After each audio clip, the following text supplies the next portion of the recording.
Bimbima freestyle. Bimbima është prej atyne figurave që ose i dën ose si duron dot.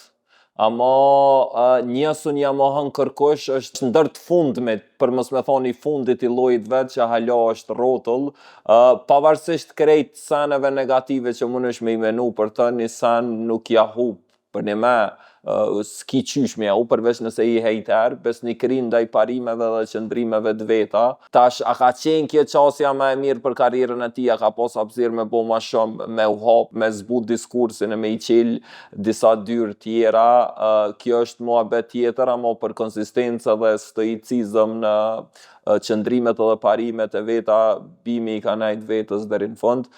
Freestyle i ri është pikërisht ashtu qysh e paramenoj unë Bimin si person. Freestyle pretendohet me qenë revolt kundër sistemit, kundër shtypjes së shumicës prej një minorance të pasër, një narrativ që është e njohur, e pranueshme dhe shpesh e dashur për adhurues të hip-hopit koshient, vende dhe konspirativ. Problemi për mu është që Bimbima gjithmonë e ka po botën vetëm prej një prizme, një ngjyrë, një kënd. Që kjo është arsyeja pse unë s'muj me ngu muzikën e tina, pse unë nuk jëm fan si Bimbimës. Me një anë, pavarësisht se e kum shtin të vdheqe aty, kryesisht për shkak të bagazhit që e ka dhe kontributit në hip-hop kulturë. Me një anë, kjo të freestyle e argumenton veten edhe qasin e tij në mënyrë perfekte për çato çka e thot, edhe qasoj audience cilës i referohet, për 4 minuta që shtin me u zhyt në konceptin e tij për rendin global, hip-hopin edhe jetën përgjithësi. Megjithatë, unë e shoh Bimbimën si artistin e zhgënjym që i mbrejz vujtjen shpesh vend e pa vend, sepse me një farë mënyrë është viktime e egocentrizmit vet.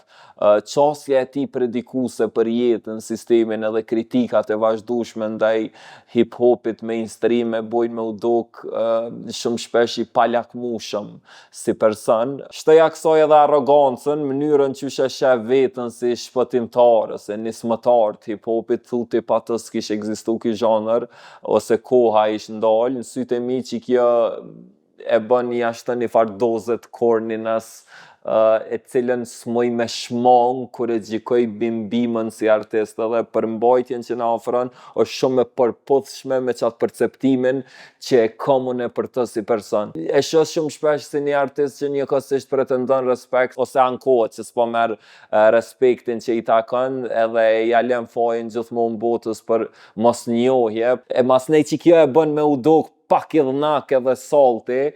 Freestyle për ndryshe ka përmbajtje, ka kontekst, ama qaq, ka laps.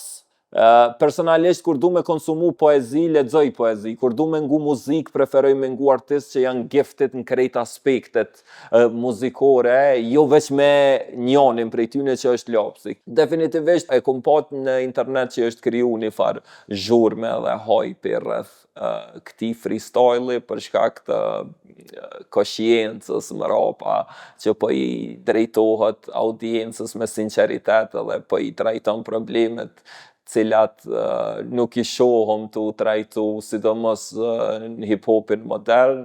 Megjithatë, e kam një farë doze të rezervës kur flasim për Bimbimën për shkak të imazhit të tij, i cili pretendon, është shumë predikues, pretendon se është shumë i sinqert, është shumë i vërtet me veten, mirë po që ajo tendenca që është më i mirë se sa krejt tjerët e bën me u duk arrogant edhe idhnak ka njëherë edhe salti, edhe masnej kur vjen me në si projekteve që nënvizon ma shumë sa të rëndësishëm me shef veten edhe sa menon që sillet bota rreth tij. Që ka shpej me njerëz, unë jam burim facolle, mos harroni të Pozhegu Brothers, i gjeni ofertat më të mira rreth patundshmërisë në treg, siguroni me vizitu, edhe siguroni me ma boni follow, kudo që më shihni nëse është ju pëlqy kontenti jam.